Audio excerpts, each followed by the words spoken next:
आज की इस वीडियो में मैं आपको बताऊंगा कैसे आप गूगल क्रोम के अलावा भी कोई दूसरा ब्राउज़र इस्तेमाल कर सकते हैं जो कि बिल्कुल सिक्योर है। जी हाँ, अगर आपके पास लैपटॉप है, पीसी है या अगर आपके पास एक फ़ोन है तो आप उस फ़ोन में इस ब्राउज़र का इस्तेमाल बखूबी गूगल क्रोम की तरह ही कर सकते हैं।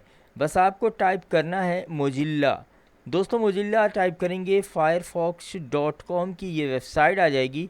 इसको हम ओपन करते हैं। यहाँ पे देख सकते हैं सेव ब्राउजिंग इजी सेटअप सब कुछ यहाँ पे दिया गया है और कुछ इस प्रकार से जो फायरफॉक्स का वेबसाइट का लुक है, कुछ ऐसा आपको देखने को मिलेगा।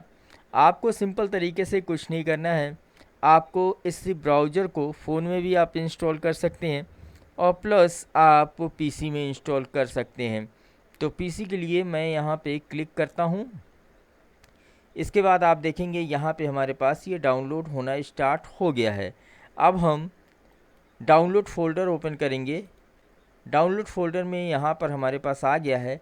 अब हमें यहाँ पर रन एज एडमिनिस्ट्रेटर पर क्लिक करना है और यहाँ पे आपको फिर से यस करना है। यहाँ पर आप देखेंगे कि हमारे पास जो मोजिल्ला है वो इंस्टॉल होना स्टार्ट हो चुका है। आप देखिए, now installing, get ready to roam on the open web.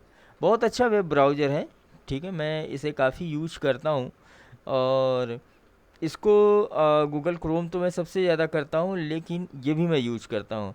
बाकी इसके अलावा बहुत सारे ब्राउज़र हैं जिन पे मैं यकीन नहीं कर सकता। मैं इस पे बहुत दिनों से काम कर रहा हूँ, इस पे मुझे यकीन है और अच्छी तरीके से मैं इसे यूज करता हूँ। आप देख सकते हैं कि हमारे पास गूगल क्रोम के बाद जो हमारा ये नया ब्राउज़र है वो कुछ इस प्रकार से हमारे पास आ गया है। आप इसमें गूगल भी खोल सकते हैं, ठीक है, जीमेल भी देख सकते हैं। आप इसमें अपने जीमेल आईडी से ही लॉगिन करेंगे। यूट्यूब भी आप यहाँ पे चला सकते हैं। अब इसे आप पिन करना चाहें तो आप बस इस पर क्लिक करें, ठीक है। इसे मैं अब हटा देता हूँ, इसका काम ख़त्म हो गया। अब आप इस पर क्लिक करके इसे पिन कर दें और जहाँ पर भी आप इसे रखना चाहें इसे रख सकते हैं। बाकी दोस्तों, आप लोगों को ये वीडियो कैसी लगी ज़रूर बताइएगा। मिलते हैं अगली शानदार वीडियो में।